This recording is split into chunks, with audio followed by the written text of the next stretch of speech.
అందరికీ నమస్కారం. నా పేరు సూర్యభాస్కర్ శర్మ, గన్నవరపు అమలాపురం నియోజకవర్గం జన సైనికుణ్ణి. ఈరోజు ముఖ్యంగా నేను ఈ వీడియో చేయడానికి ముఖ్యమైనటువంటి కారణం ఏమిటంటే, ఒక జడా శ్రవణ్ కుమార్ గారు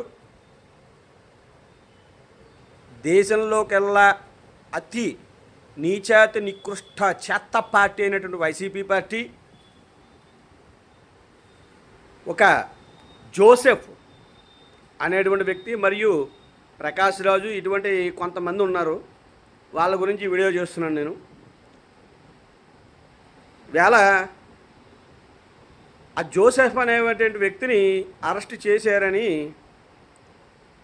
ఈ జడా శ్రావణ్ కుమార్ అవ్వచ్చు, నీచాతి నికృష్టమైనటువంటి అవినీతిలో పుట్టినటువంటి పార్టీ వైసీపీ పార్టీ అవ్వచ్చు,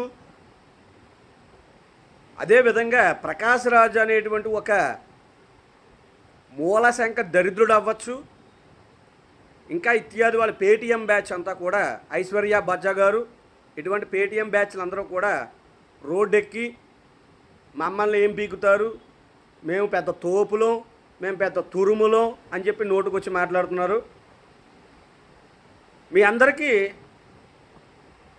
నాది ఒకటే ప్రశ్న. మీరు హిందూ ధర్మం గురించి ఇష్టం వచ్చినట్టు మాట్లాడచ్చు. ఆ ప్రశ్న రావణు జోసెఫ్ అనేటువంటి వ్యక్తి రాముణ్ణి అవమానించవచ్చు, రామాయణాన్ని అవమానించవచ్చు, మహాభారతాన్ని అవమానించవచ్చు, భగవద్గీతను కూడా అవమానించవచ్చు. ఈ జడా శ్రావణ్ కుమారు ఏలూరులో ఒక క్రిస్టియన్స్కి సంబంధించినటువంటి ఒక సభలో వాళ్ళు పెట్టుకున్న సభ ఏంటి, వాళ్ళ సమస్యల గురించి వాళ్ళు మాట్లాడుకుందాము, అది గవర్నమెంట్కి ప్రభుత్వానికి తెలియజేద్దామని ఒక సభ పెడితే, ఆ సభలో ఈ శ్రవణ్ కుమారు, ప్రశ్న రావణు, జోసెఫ్ అనేటువంటి వ్యక్తి వెళ్ళి ఏం మాట్లాడారు? దాని గురించి ఎవరు మాట్లాడరా మీరు? అది సబబా? అది సభ్య సమాజం హర్షిస్తుందా వాళ్ళు మాట్లాడిన మాటలు? ఒక వ్యక్తిని నాలికి కోచేస్తాను, ఆ నాలికనేమో పవన్ కళ్యాణ్ గారికి పంపిస్తానని చెప్పి శ్రవణ్ కుమార్ ఇష్టం వచ్చినట్టు వాడడం ఏంటది? అసలు మనం ఎక్కడ ఉన్నాం? మన సమాజంలో ఉన్నామా? లేదంటే ఆటవిక రాజ్యంలో ఉన్నామా? నోటికి ఏదొస్తుంది మాట్లాడేయడమేనా? సోషల్ మీడియా ఉంది, లేదా ఇంకోటి నా బొంగు ఉంది, ఇంకోటి ఉందని చెప్పేసి నోటికి ఏదొస్తుంది మాట్లాడమేనా? ఎవరి మత విశ్వాసాలు వాళ్ళకు ఉన్నాయి. ఎదుటివారి మత విశ్వాసాలను గౌరవించాల్సిన బాధ్యత ప్రతి ఒక్కరికి ఉంది. భారత రాజ్యాంగం కల్పించింది. మీరందరూ అంబేద్కర్ గారి గురించి మాట్లాడుతున్నారు.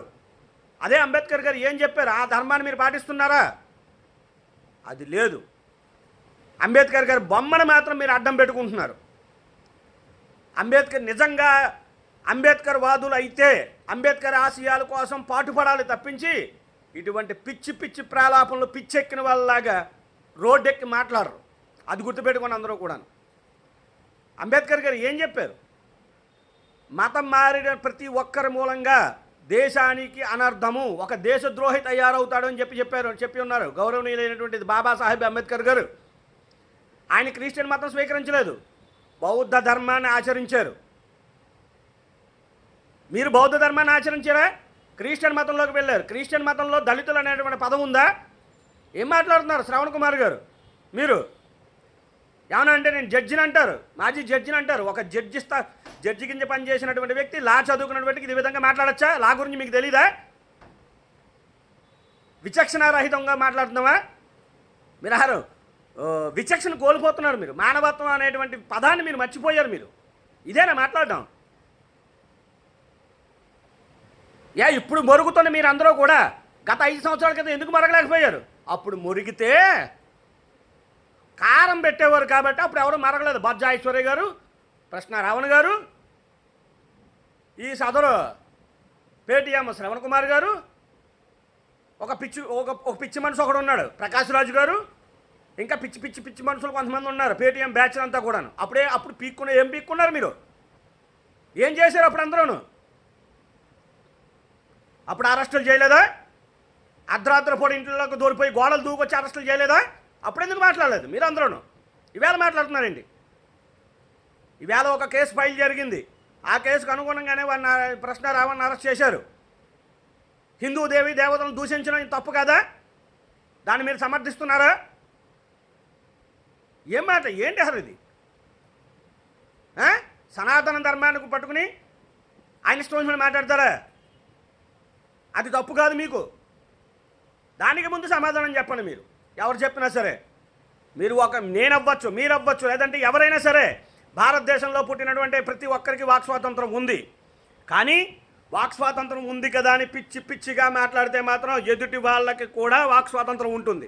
అది గుర్తుపెట్టుకోండి. శ్రవణ్ కుమార్ గారు, రావణ్ గారు, లేదంటే ఆడవాడు పిచ్చి యాక్టర్ ఉన్నాడు ప్రకాష్ రాజ్ అని, ఆ పిచ్చి యాక్టర్ ప్రకాష్ రాజ్ గారు అవ్వచ్చు, ఇంకా పిచ్చి వాళ్ళు చాలామంది ఉన్నారు. అదేవిధంగా కాకినాడకి సంబంధించి బొజ్జ ఐశ్వర్య గారు అవ్వచ్చు. ఏమన్నా అంటే రోడ్డు ఎక్కేసి నన్నేం పేకలేరు అంటారు. 10 మంది వెళ్ళి ధర్నా చేస్తే మాత్రం మా ఇంటి మీద దాడి చేశారని రోడ్డు మీద కళ్ళ ఏడుపులు మొదలెడతారు. ఇదా మీకు సంస్కారం? చదువు సంస్కారం నేర్పాలి. ఆ చదువు ఉండి కూడా సంస్కారహీనులుగా మీరందరూ బతుకుతున్నారంటే మిమ్మల్ని ఏమనాలో నాకు అర్థం కావడం లేదు. డబ్బు శాశ్వతం కాదు. సమాజంలో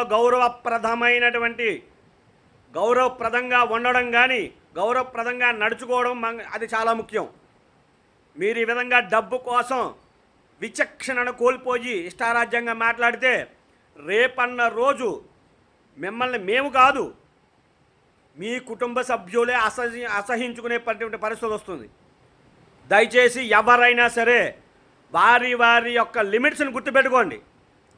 మీ మతం గురించి కానీ, ఒక క్రిస్టియన్ మతం గురించి కానీ, ఒక ముస్లిం మతం గురించి కానీ మేమెవరూ మాట్లాడడం లేదు. హిందువులు ఎవరో కూడా. శ్రవణ్ కుమార్ గారు హిందూ ధర్మం గురించి మాట్లాడుతున్నారు, ప్రశ్న రావణ్ గారు హిందూ ధర్మం మీద ఇష్టం మాట్లాడుతున్నారు. మీకు దమ్ముంటే మీరు తినేది అన్నమే అయితే ఒక ముస్లిం మతం మీద మీరు మాట్లాడి చూపించండి, చూద్దాం మీ సత్తా ఏంటని చూద్దాం. మీరు మగాళ్ళు అయితే అదేనా మీ గౌరవం? అదేనా మీ మర్యాద?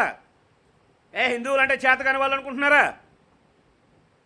పిచ్చెక్కినట్టు మాట్లాడడం అనుకుంటున్నారా మీరు? దయచేసి అర్థం చేసుకోండి.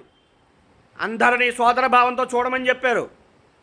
హిందూ ధర్మంలో మేము సహనంగా ఉంటున్నామంటే కారణం మేము అందరినీ కూడా ఒకే భావంతో చూస్తాం, సోదర భావంతో చూస్తున్నాం కదా అని. అది మా చేత కాని తనం అని మీరు అనుకోవద్దు. అనుకుంటే దాని పర్యవసానాలు చాలా ఇబ్బందికరంగా ఉంటాయి. ప్రతి ఊరిలోనూ, ప్రతి మండలంలోనూ, ప్రతి కేంద్రంలోనూ ఎక్కడ పోలీస్ స్టేషన్ ఉంటే అక్కడ కేసులు పెట్టాల్సి వస్తుంది. మీ అందరి మీద గుర్తుపెట్టుకోండి. జీవితకాలం కోర్టుల చుట్టూ, పోలీస్ స్టేషన్ చుట్టూ తిరగాల్సి వస్తుంది.